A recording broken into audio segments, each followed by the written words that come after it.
देखो, दुनिया में सबसे ताकतवर क्या है? लोहा। ध्यान से बात को समझना।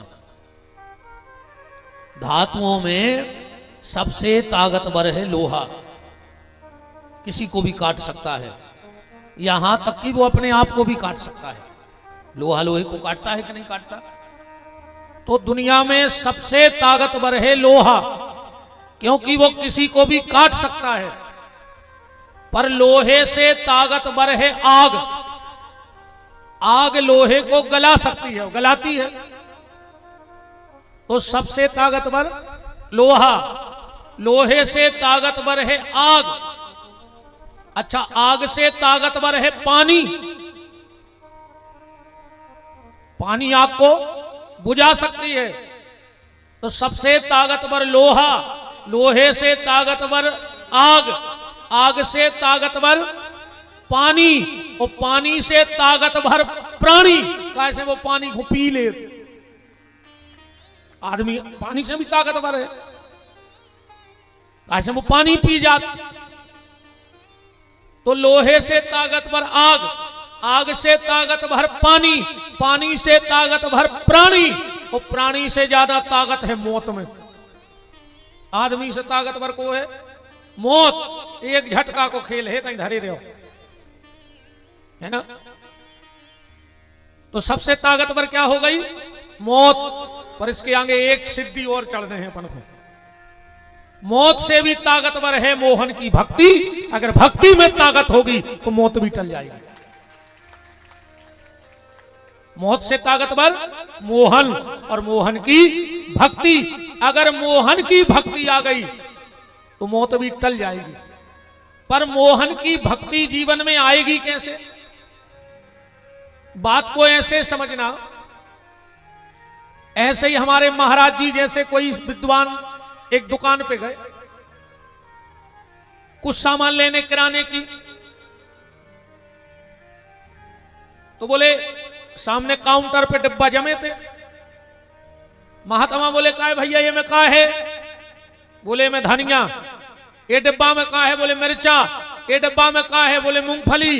ये डिब्बा में का है? गरम मसालो। ये डिब्बा में साबुदाने। और एक डिब्बा पे हाथ धरो, बोले, ये में का है? बोले, ये में राम।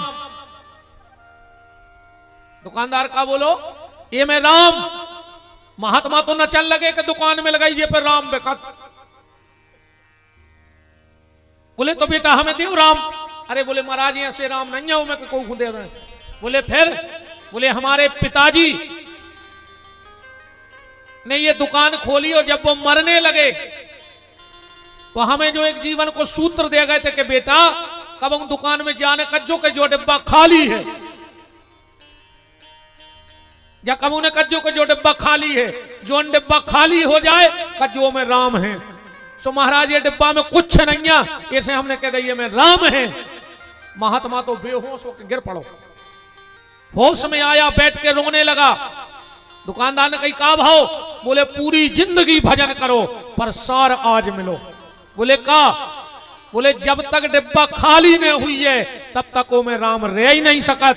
जब तक जो शरीर को डिब्बा काम क्रोध लोभ मोह मत्सर से खाली नहीं कर दोगे तब तक इसमें राम नहीं रह सकते हैं। तो इसलिए इसको खाली करना पड़ेगा। वाक शैली, कार्य शैली और व्यवहार शैली। आज की पूरी कथा का केंद्र इन तीनों पे रहेगा। वाक शैली, कार्य शैली और व्यवहार शैली। वाक शैली का मतलब है अच्छा बोलो, कम बोलो, अच्छा बोलो और मीठा बोलो। आज का आदमी दूसरों से तो अच्छे व्यवहार की अपेक्षा रखता है, पर स्वयं वो अपने जीवन में वो व्यवहार नहीं लाता है। देखो भैया, आज को सीधो समय जो है कि तुम जो दे हो वो ही तुम्हें मिले। अबे तुम कल यही इमझिरी में बगल वाले के थे एक डिब्बा में 2 बर्फी धर के पहुंचा दियो। अब जोन दिना वो तुम्हारा डिब्बा लौटे है अगर वो के मिठाई ने हुज्जे तो गुड़ की डगल गया तो धरा ही दे मनो खाली ने लौटे। मिठाई ने हुई है तो नमकीन धर के लौटे है मनो खाली ने लौटे। कहा तुमने जो दाव है वो सो लौट के आऊं ने। तुम मिठाई भेजोगे तो नमकीन लौटेगा। तो पर एक काम करियो, सवेरे उठ के एक पथरा उठा के बगल वाले की अच्छे किबारों में दियो मिला के।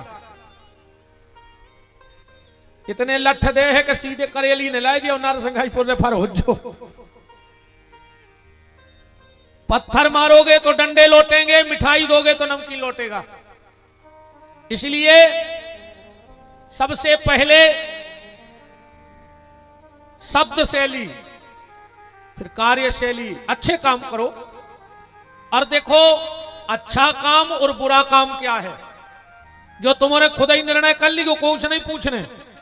जो काम करवे में तुम्हें ऐसो लगन लगे कि कोई देख है तो का के है और कोई सुन है तो का के है, समझ लियो जो गलत कहा। जो काम करत में जो मन में आ जाए कि यार कोई देखने लेवे, समझ लियो वो काम अच्छा नहीं। या कोई सुने है तो का के है, समझियो जो काम गलत है। और कोई देख लेवे, अब मान चलो तुम रहते बैठे, अब जैसे तुम्हारे रिश्तेदार ने करे हो तुम्हें तो देखे तो क्या तुम्हें डर है? अरे को तुम गलत जगह बैठे होते, हम कलारी पे डटे होते और गलत जगह बैठे होते तो डर रहता। तो कोई भी देख ले, कोई भी कुछ कहे, हमें कोई फर्क नहीं पड़ता, समझना ये काम अच्छा है। और कोई देख लेगा और कोई कुछ कहेगा, समझ लेना ये काम गलत है। तो ये कार्यशैली और व्यवहार शैली, हित अनहित पशु पक्षी जाना। अच्छा बुरा पशु पक्षी भी जानते हैं, पर हम अपना अच्छा बुरा नहीं समझ पा रहे हैं। तो बात तो वही है कि मौत सबसे बड़ी है, पर मौत से बड़ा मोहन है और मोहन की भक्ति है। पर उनसे जुड़ना पड़ेगा। उसके देखो भगवान गीता में कह रहा है अर्जुन, ज्यादा विवाद में न पड़ो, सर्वधर्मान परित्यज्यो माम एकम शरणम व्रज। सब छोड़ छाड़ कर तुम तो हमें भजो। फिर क्या होगा? बोले अनन्यास चिंतयन्तो माम ये जनहा परुपासते तेषाम नित्याभियुक्ता नाम योगक्षेमम वहाम्य। अर्जुन एक बार भर के दे। अच्छा एक बार तुलसीदास जी से पूछी को उन्हें कि तुम कहते हो कि भजन करो तो कितनी बेर करें? भाई कछु संख्या है कि इतनी बेर भजन कर ले तो काम बन जाए? तुलसीदास जी बोले एक बार राम कहने हैं। तो बोले अपन ने तो कह दी लाख अखबार नहीं कह दी। बोले अबे नहीं कही मन उसी जैसी कहने हैं। अबे बेसी राम मुंह में से निकली नन्या जो निकालने हैं, अबे तो ये सो भजन आए। जैसे हमें को मिल जाए, हम 4 से कथाएं तो कर ही चुके, तो बहुत जन जानने लगे। हमें अब को मिल जाए है गुरु जी और दिखात नहीं, हम कहें यार मिल भली नहीं पाए, मनो तुम हो हमें प्राणों से प्यारे। अब बताओ हम जो साची कह रहे कि झूठी? सरासर झूठी है। तुम हो जो हमें प्राणों से प्यारे। फिर एक आध और मिल जाए और गुरु जी हम क्या भज्जा तुम तो हमें पूरे नरसिंहपुर जिले में प्राणों से प्यारे हो, ये साची आएगा? ये सरासर झूठी आ रे। अच्छा हम कहूं 2-4 से खट्टी कह दे में थे कि तुम हमें प्राणों से प्यारे, तुम हमें प्राणों से प्यारे। अरे कहूं हमारे प्राण सोच ले में कि जब हमसे प्यारो में लगाओ तो हम चले। सुनाई के नहीं बार भानाई में धार दे लोग हर के घर के कहीं अब तई फूंक दे। अब वो तेनों को पैसा दे रहा है एम्बुलेंस के भी तुम्हारा गाय। तो जैसे अभी हम संसार से झूठ बोलते हैं, ऐसे ही हम भगवान से भी झूठ बोल रहे हैं। देखो बात को ऐसी समझ ले, जीवन में शरणागति एक बार होते, वो को निभाने जिंदगी भर भरत है। भगवान से प्रेम करना कठिन नहीं है। भगवान से प्रेम करके वो प्रेम को आखिरी सांस तक निभावो कठिन है। प्रेम तो एक ही बेर हुज्जे। जैसे जा बताओ, अच्छा शादी एक बेर भाई के रोज हो, ऐसा तो नहीं कि रोज सवेरे उठे घरवारी से कही कि तने जलाओ अग्नि जलाओ अपन भाव पाल लगी आज को। बाबा तलग है कि आजकल शादी को लेसंस भी रिन्यू होने लगो, हर साल शादी की सालगिरह नहीं मनाने लगे। माने आदमी को डर है कि ऐसा न हो कि लेसंस की एक्सपायरी डेट हो जाए, इसे हर साल रिन्यू करो। खतरा भी है नहीं आजकल तो दद्दा ऐसो तमाशो मचो है यार। तेरे वह सास भाग गई जब बताओ दमाद के संगे, एक बार समदन भाग गई रे, दो ही मोड़ा मोड़ी हरदी लगाए बैठे रहे हे मोड़ा को पापा मोड़ी की मम्मी, दो ही भाग गए। आगे चल के का हो जेरी का है, बहुत खतरा को समय आ रहा रे। तो जैसे शादी एक बार होती है निभाई आखिरी सांस तक जाती है, ऐसे ही भगवान से प्रेम जीवन में एक बार होगा, उसको निभाना हमें आखिरी तक होगा, उसको अपना मानना पड़ेगा। अब एक बात ऐसी भी समझ लो, एक जंगल में एक गाय, अब गाय ने आहट देखी कि शेर आ रहा है, तो दुनिया अपने प्राण बचा के भगत। गैया ने उठाई पूंछ और भागी, सामने गैया को भी पता नहीं हतो, एक दलदल हतो।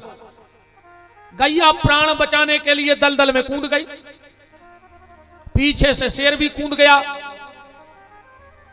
अब दो ही धस गए, मात्र 2 हाथ को अंतर। इतनी गैया धस गई, इतना ही शेर धस गओ। गैया बोली क्यों शेर, अब क्या करोगे, अब तो तुम हमें खा नहीं सकत, अब तो अपन 2 ही मर रहे। अच्छा ये बताओ तुम्हारा कोई मालिक है, गैया ने शेर से कहा तुम्हारा कोई मालिक है। शेर ने कहा कैसी बातें करती हो, मैं जंगल का राजा हूं, मैं खुद मालिक हूं अपना, मैंने किसी को अपना मालिक नहीं बनाया, मैं स्वयं मालिक हूं। शेर ने कहा तुम पूछ क्यों रही हो। गैया बोली तो अब तुम्हारा वो पक्को होगा, कहा से तुमने को घुमानो ही नहीं, तुम खुद ही अपने आप में बने रहे। शेर बोला तुम बच जाओगी, बोले हाँ। बोले कैसे, बोले अभी जब शाम होगी और मैं अपने खूंटे पे नहीं पहुंचूंगी तो मेरा मालिक मुझे ढूंढने निकलेगा, और गारंटी है वो यहां आएगा और मुझे बचा के ले जाएगा।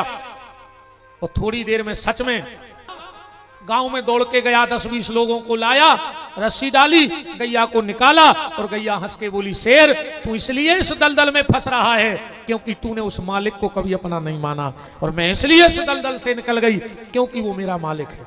ये संसार भी प्यारे दलदल है, अगर ये मैं रूपी शेर तुम्हारे भीतर बैठा रहा तो तुम इस दलदल में फंस जाओगे। पर अगर उस परमात्मा के चरणों में, जो भगवान कह रहे अनन्यास चिंतयन्तो माम ये जनहा परोपास्ते तेषां नित्याभियुक्ता नाम योगक्षेमं वहाम्यहम्, तो भगवान तुम्हें संसार के दलदल से मुक्त कर देंगे। इसलिए शरणागति भगवान मन तुमों के चित्ते अवे ने चढ़ है, हम कितना मूल पटक मार जाए, हम कितना कहवे कि सब कछु भगवान है, तुम्हारों के चित्ते नहीं चढ़ने। तुम्हारे चित्ते जब चढ़े, जब नरसिंहपुर में डॉक्टर कह दे कि भज्जा अब तो ऊपर वाले के हाथ में है, तुम्हें मन तुमों के चित्ते नहीं चढ़ावे ने, तुम अंदर जाओ चालू करो। अच्छा इतनी माताएं बैठी, बताओ आज कोने कोने प्रभात फेरी खुद जल डालो तो हाथ उठाओ, बस अगली जगह ही रूंद भैया भगत ही आते थे।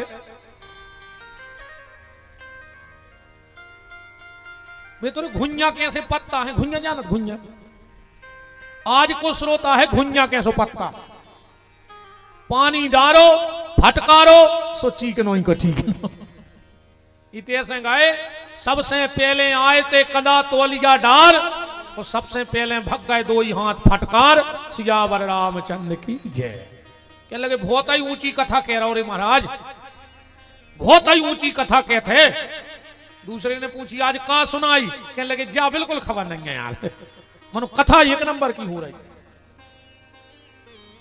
खबर जा बिल्कुल नहीं है कि का भाव कथा में। अच्छा जो दूसरे तीसरे दिन भगत आए थे, हमने कहा था पितर पक्ष भर गांव के मंदिर जाकर चरणामृत लेके अपना गोत्र का याद करके चरणामृत पीना, किया किसी ने? चलो कम से कम इतने हाथ उठ गए। अब ये भी हमारा हाथ जोड़ के निवेदन है, क्योंकि जिस वंश का हम अंश हैं, हम माता पिता का अंश हैं, तो जिस वंश का हम अंश हैं वो दायित्व तो हमारा बनता है। ज्यादा नहीं कर पाओ रे तो नहीं करो। एक बात और सुन ले, हम बिल्कुल लिखी दे सकते ताई, जो माता पिता का श्राद्ध नहीं करते, माता पिता का तर्पण नहीं करते, पहले तो जाके उनका वंश नाश हो जाता है। कुछ समय बाद वंश में कोई बचता ही नहीं। और अगर हम तर्पण नहीं करते तो पितर हमारा खून पीने लगते हैं, ऐसा शास्त्र का लेख है। तो जिस वंश के हम अंश हैं, हम के बाद में जाइयो रे नहीं जाइयो, अभी 6-7 दिन बचे हैं। इतने ही दिना शाम को गांव के मंदिर जाओ, पुजारी जी से चरणामृत ले और अपनों गोत्र को नाम लेकर वो चरणामृत पी लो। वो चरणामृत तुम्हारे पितरों को मिलेगा और तुम्हारे पितर तुम्हारा खून नहीं पिएंगे, वो भगवान के चरणों का चरणामृत पिएंगे। इतना ही कर ले कम से कम। हमने कल कहा था कि भगवान भी पिंडदान करते हैं। हां, राजा धृष्टद्युम्न, ध्यान से बात सुनना, राजा धृष्टद्युम्न एक दिन सो रहे थे। रात में उनको स्वप्न आया कि राजा, कल तू सुबह समुद्र के किनारे जाना, एक बहुत बड़ी लकड़ी बहती हुई आएगी और तुम उस लकड़ी को किनारे लगवा लेना और उसकी 3 मूर्ति बनवाना। उसमें मैं स्वयं प्रकट हो जाऊंगा।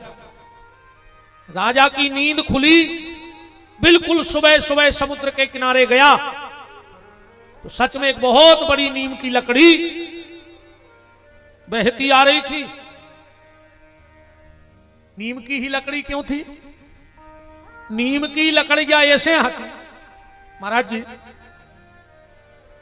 राम ने जब बाली को मारा, बाली को तो जानता ही हो, बाली को जो प्रभाव हतो कि वो के सामने जो भी जात तो वो को आधो बल ले ले तो सब हार जाते। कितना बली चलो जाए वो के सामने, आधो बलों में चलो गो, एक हो जा को वो आधो बट गो। राम जी ने बाली को, हालांकि बाली अबे भी है, जानत हो तुम्हारे को जानत, बाली अबे भी है, को जानत कौन के गांव में है? हर गांव में आज भी बाली है और वो को भी प्रभाव है कि वो के सामने जे को जात है वो को बला दो हो जाता। बसों में तन्नक एक नाव जुड़ गाओ है, त्रेता में है तो बाली और कलयुग में होगा घर बाली।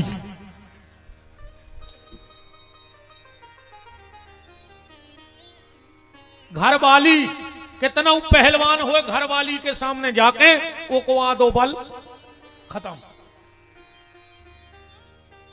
बताओ अच्छा, को की चलत घर है, एक जने हाथ उठा दे को कोई पावर है घर में, एक आज हम तक नहीं कर रहा है। अरे ये तो बातें आए भज्जा हमें बताओ तुम। हमने अच्छे अच्छे देख लाए हैं, अच्छे अच्छे भज्जा हैं जिनसे मिले वे आदमी तरसत है, वे बंगला पे धनों की पत्ती सुधारत है। अच्छे अच्छे साहब देख लाए हमने, अच्छे अच्छे अधिकारी देख लाए, वो की नहीं चले घरे। एक बार ऐसे ही हम एक कथा में कह रहे थे कि सब बाहर के शेर हैं। ऐसे एक जनों ने ते हाथ उठा दो, एक जन उठ के खड़ो हुआ, बोले गुरुजी हम घर के भी शेर। हमने कहा हो ही नहीं सकत। बोले नहीं गुरुजी हम घरे भी शेर। हमने कहा बेटा भी आओ ने भाव हो जाए, कहने लगो होगा भी आओ। हमने कहा तो तुम हो ही नहीं सकत घर के शेर, बाहर को कितना शेर होए। कहने लगो नहीं गुरुजी तुम्हें जब बात मानने पर है कि हम घर के भी शेर और बाहर के शेर। हमने कहा कैसे? कहने लगो बाहर अकेले शेर और घरे दुर्गा जी के शेर। रेत तो शेर ही है पर घरे दुर्गा जी की सवारी हो जाती। ऐसे तुम्हारे बैठे सब शेर, वो की नहीं चले थे। देखो सो गई कहते आज भाई रे मुरी तारीफ। अब सांची कह दें इन्हें कहें अब सुन लिया यार बेचारी ने कि मुंह उतर गए क्या था करिए नहीं यार अब हम कह रहे हैं हाउ वो ना वो आदमी घर वाली को नहीं डराए दी वो डराता अपनी इज्जत।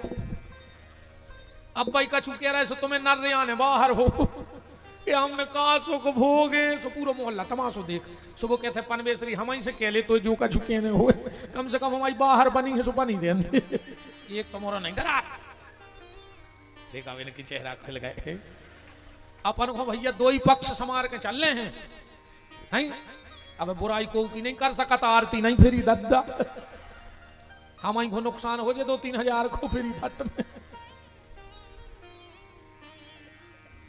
बाली को जब राम जी ने मारा तो किस पेड़ की ओट लेके मारा? नीम के वृक्ष की। नीम के वृक्ष के बगल में खड़े होके बाली को मारा तो बाली ने नीम के वृक्ष को श्राप दे दिया,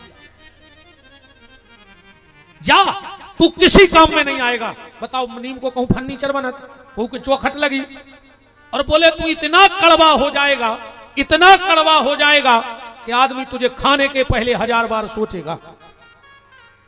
नीम का वृक्ष रोने लगा और भगवान के चरणों में गिर पड़ा, कहा प्रभु मैंने तो आपकी मदद की पर मुझे श्राप मिल गया। पहले आदमी श्राप को बहुत डरा तो रे कि कोई श्राप ने दे देवे, कोई श्राप ने दे देवे, और अब गांव में वो सबसे खास कहावत है जे कोई शाम को श्राप दे देवे।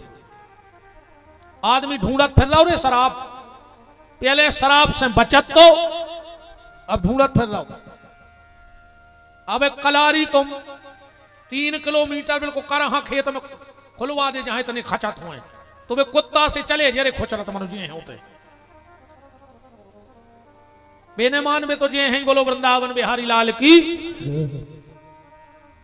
तो भगवान ने कहा नीम के वृक्ष चिंता मत कर, तूने जगत हित के लिए परोपकार किया है, एक समय ऐसा आएगा मैं एक अवतार लूंगा और मेरी मूर्ति सिर्फ नीम की लकड़ी की ही बनेगी, और वो मूर्ति जगन्नाथ भगवान की है।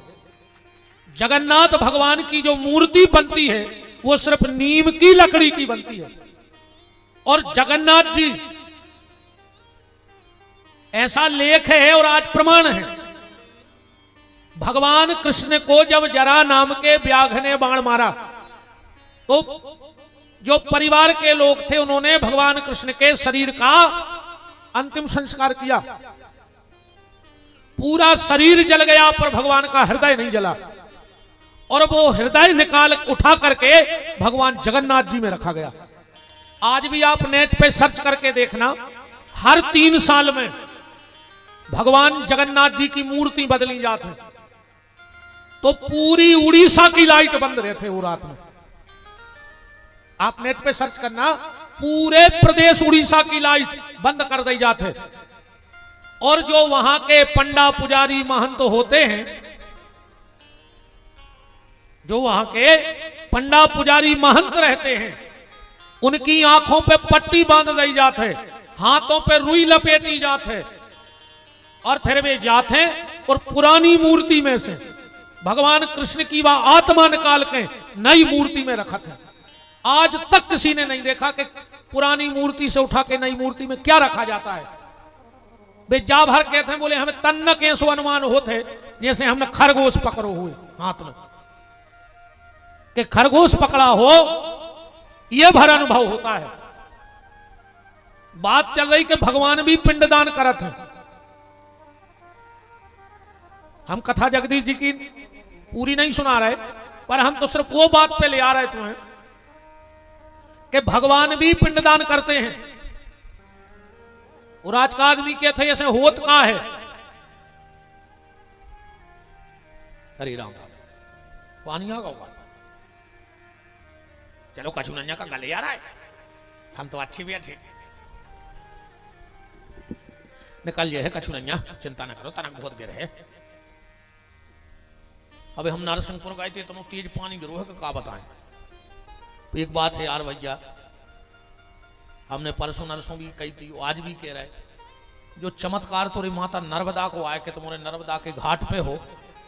माई की ऐसी कृपा है, जितने नर्मदा घाट पे नर्मदावासी हैं तो वही तटों पे अलग से भगवान ने तुम्हारों में भाव दो हेरे भैया, धार्मिकता दई है। हम तो खूब फिरत रहे थे, तन तन तन तन सभी प्रदेशों में घूमे आए, पर जितनो भाव, जितनी भक्ति और जितनी कृपा मां नर्मदा के तट पे रहे व्यवहारों पे है। हम अब नरसिंहपुर से लौट रहे थे, कम से कम 5 किलोमीटर से लेने लगी आदमों की पैदल, सियाने सियाने आदमी। एक दादा तो उनसे खुद निंग तो बन रहा हो तो, और एक बाल बच्चों बैठा रहे थे कंधा पे और निगत आ रहे थे। हमने कहा वाह यार, कैसे कृपा नहीं हुई है ऐसे भक्तों पे। हम शास्त्री जी से कह रहे थे, हम कि शास्त्री जी भाव तो देखो यार इन के, जो 5-5 किलोमीटर कथा इतने आ रहे होंगे, नहीं घुमा रहे थे। हमने कहा अपन तो नहीं जाते रे, हम तो नहीं निगते, पर हम आपके भाव को प्रणाम कर रहे हैं। मां नर्मदा आप सबके मनोरथ पूरी करे भगवती। के मैया अमर कंठ वाली तुम हो भोली भाली, अरे बाया अमर कंठ वाली तुम हो भोली भाली, रे बाया अमर कंठ वाली तुम हो भोली भाली, रे बा अमर कंठ वाली तुम हो भोली भाली। तेरे गुण गाते हैं साधु बजा बजा के ताली, मैया अमर कंठ वाली तुम हो भोली भाली, रे बा अमर कंठ वाली तुम हो भोली भाली। माता रेवा की जब बात आती है तो हमने भाई कहीं तेरे गुण गाते हैं साधु बजा बजा के ताली, तो जितने साधु बैठे हो वे तपड़ी बजाओ, और जितने पापी बैठे हो जे की थप्पड़ी ने बज रही हो सो समझ गो जो आए पापी। कैसे साधु भर ताली बजाओ थे नर्मदा के नाम से। निर्धनियों को धन देती मां, अज्ञानी को ज्ञान मैया, धनियों को धन देती मां, अज्ञानी को ज्ञान।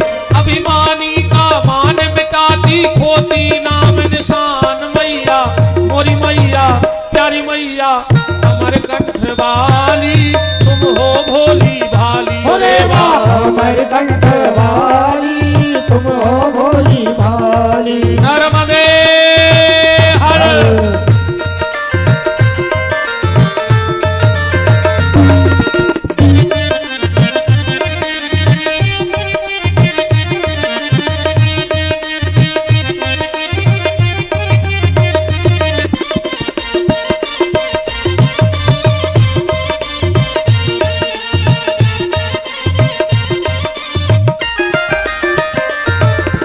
लाखों पापी तुमने तारे, लगी न पल की देर मैया, लाखों पापी तुमने तारे, लगी न पल की देर। अब तो मैया मेरी बारी, कहाँ लगा दई देर मैया, मोरी मैया प्यारी मैया अमर कंठ वाली तुम हो भोली भाली, अरे वाह अमर कंठ वाली तुम हो भोली भाली। जय जय।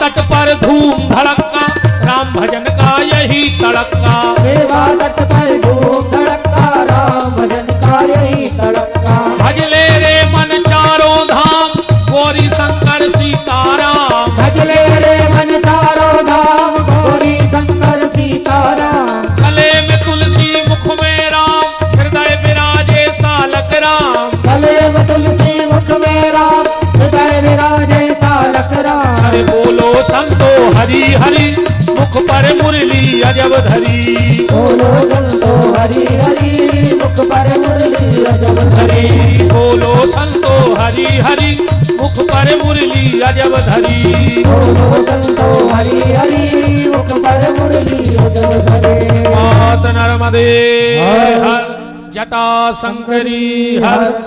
जय नर्मदा मैया और सुखी रहे सबके भैया, है ना। बात चल रही थी पिंडदान की। राजा धृष्टद्युम्न को स्वप्न आया कि सुबह होते ही समुद्र के किनारे एक पेड़ आएगा बहता हुआ, तुम्हें उसे लाना है और उसकी 3 मूर्ति बनवानी है, उसमें आके हम प्रकट हो जाएंगे। राजा गए, वो लकड़ी लाए, बड़े बड़े कारीगर बुलवाए, बड़े बड़े कारीगर, पर जो भी कारीगर आता मूर्ति बनाने उसके हथियार टूट जाते वहां। राजा बड़ा चिंता में, कौन बनाए ये मूर्ति। तो एक दिन भगवान की माया से प्रेरित स्वयं विश्वकर्मा जी बड़ही का रूप लेकर के राजा धृष्टद्युम्न के नगर पहुंच गए और आवाज लगाई कि किसी को मूर्ति बनवानी है। अब राजा को तो बनवा नहीं थी, बोले धराओ हमें बनवानी है, बनाओ। विश्वकर्मा जी बोले हमारी एक शर्त है। क्या शर्त है? हम इस मूर्ति को बनाएंगे, पर जब तक हम मूर्ति बनाएंगे ना कोई कमरे से बाहर जाएगा और ना कोई कमरे में बाहर भीतर आएगा, ताला लग जाएगा, मैं भीतर रहूंगा। राजा बोले हमें क्या लेने, हमें तो मूर्ति से मतलब है। लकड़ियां रखी गई तय खाने में, बाहर से तारे लग गए। 7 दिन हो गए। रानी बोली राजा साहब 7 दिन हो गए, वो बड़ाई को पानी गाँव ने भोजन देख लेना मर गा हो। राजा बोले उन्हें खुद कही थी कि को भीतर ने जे समझात 14 दिन हो गए राजा को। पर जो काम भयंकर कठिन है यार, सबसे कठिन काम है जो आदमी 4 काम नहीं कर सकते यार, कहूं को हुए वो। आज ये को कर ले समझो घड़ी दे दें, हाथ उठा दी ले जुली जद हृदय भागवत ऐसी नहीं देख जजमान भाई अच्छी महंगी है। हम लेते तो 100-200 की लेते, हम इससे ज्यादा दमाई नहीं अपनी कंजूस आदमी। मन महंगी है रे, कौन दाई थी कहाँ में दाई थी जद हरी अच्छी महंगी घड़ी है। कमी पड़े तो जो चूड़ा ले लीजिए, ले जो धर दो ले जुली दे दे अपन दिल्ली रात में जे को जे 4 काम कर ले सो हाथ उठा दियो जे 2 चीजें ले जो। पहलो काम हाथी को 10 मिनट के लाने ओली में बैठाने।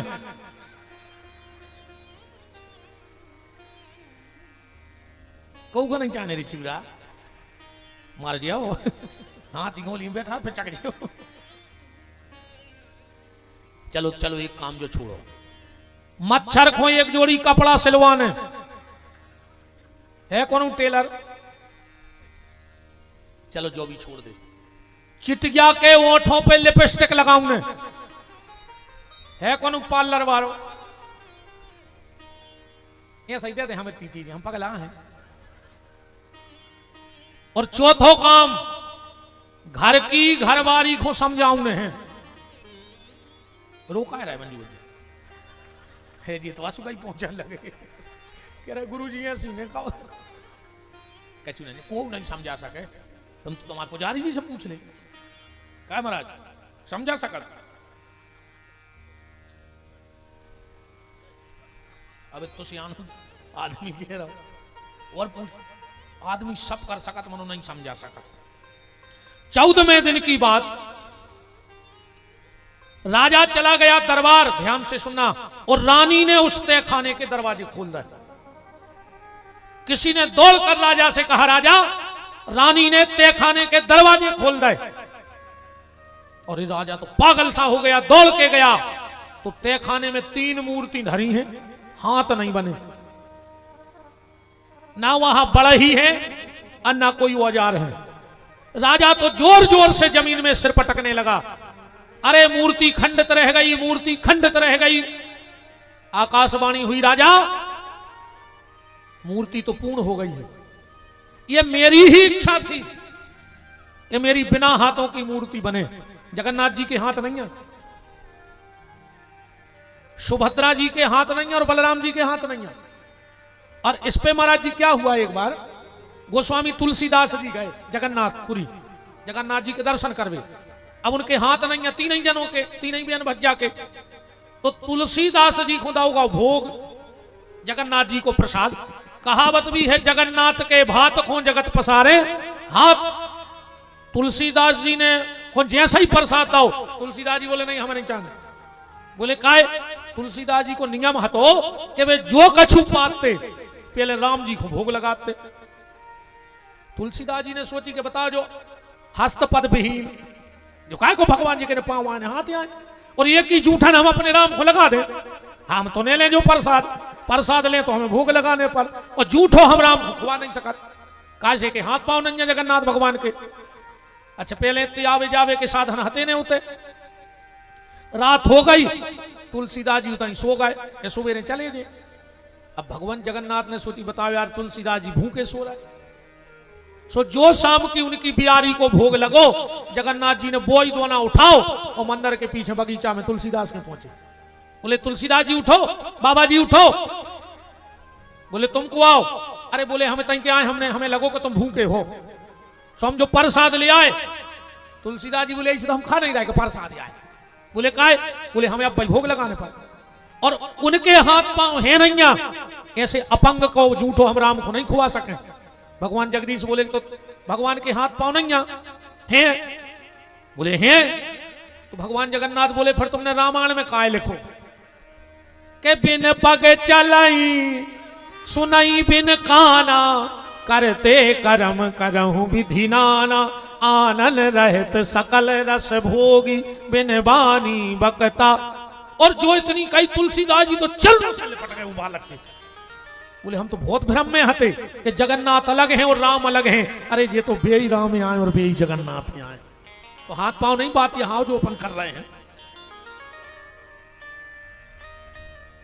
प्रसाद का भी एक महाराज जी बड़ी अच्छी घटना है और लगभग आज प्रमाण है इस चीज को। जगन्नाथ जी को जब भोग लगा थे तो भोग में से भगवान की जूठन जगन्नाथपुरी के राजा के जाती, पहले जो पंडित पुजारी महंत जी रहते होते के वे लेके जाते। नियम हाथों के पहलो भोग राजा के घर जे। एक दिन राजा अपने मित्रों के संगे खेल रहा हो तो चौपर, वो पंडित जी पहुंचे प्रसाद लेके। राजा साहब प्रसाद, जब वहीं के राजा दाव डाल रहे थे पांचों को। बोले पंडित जी प्रसाद वहां रख दो टेबल पे। और पुजारी ने कही बार हम चाहे पूजा रेवे चाहे नहीं रेवे, हम ऐसे पापी को मुंह नहीं देख रहे, ये को मरे हाड़ ज्यादा प्यारे हैं। अब भगवान के प्रसाद को अपमान कर रहा हो, अब हम चाहे हटा दे जाए मंदिर से, पर ऐसे दुष्ट राजा कहते हम प्रसाद लेके नहीं आए। और धर के टेबल पे प्रसाद चले गए महंत जी। जैसे ही चौपर बंद भाई, वो जो राजा की नजर पड़ी प्रसाद पर पसीना डाल दो।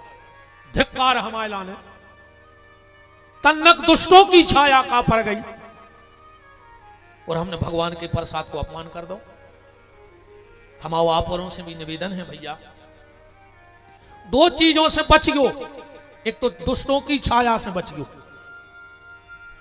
ऐसे लोगों के लगाई बैठे गए जिनके यहां बैठ के तुम्हें को भगवान की बुराई करे, वो कहते बैठो बंद कर दो।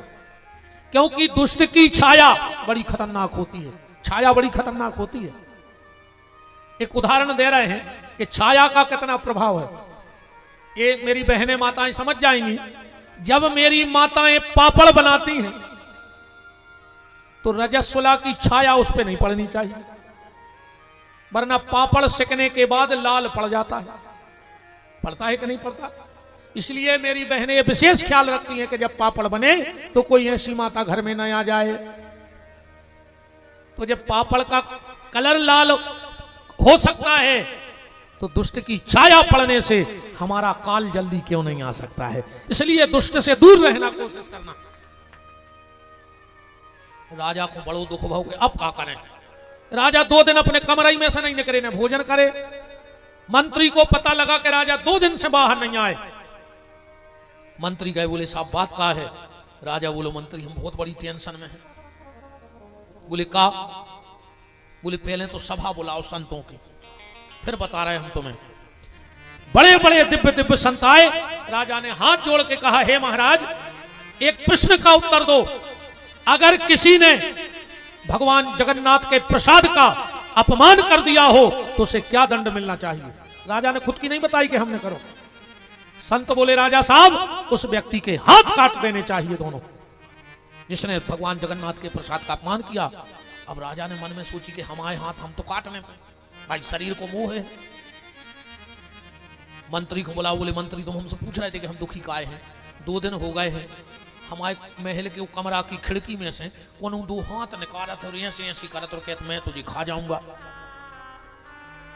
हमें वो को डर लग रहा हो। मंत्री बोलो, आज हम सो हैं तुम्हारे कमरा में, हम देखत। तो राजा के कमरा में मंत्री सो गया। राजा गुप्त रास्ते से गया और अपने 2 ही हाथ निकाल के खिड़की में से ऐसे ऐसे करने लगा। मंत्री ने निकाली तलवार और एक ही झटका में मारी, सो 2 ही हाथ टूट के गिर गए राजा के। अब भाई शरीर का मोह है। राजा चिल्लाया, मंत्री ने लाइट जलाई, राजा पड़ो है। राजा साहब तुमने ये क्या किया? राजा बोलो, वो पिशाच हम यहाँ रे मंत्री, हमने जगन्नाथ के प्रसाद का अपमान किया, इसलिए मुझे दंड मिलना चाहिए। रात के 2 बजे हाथ कटे राजा के और भगवान जगन्नाथ उठ के बैठ गए।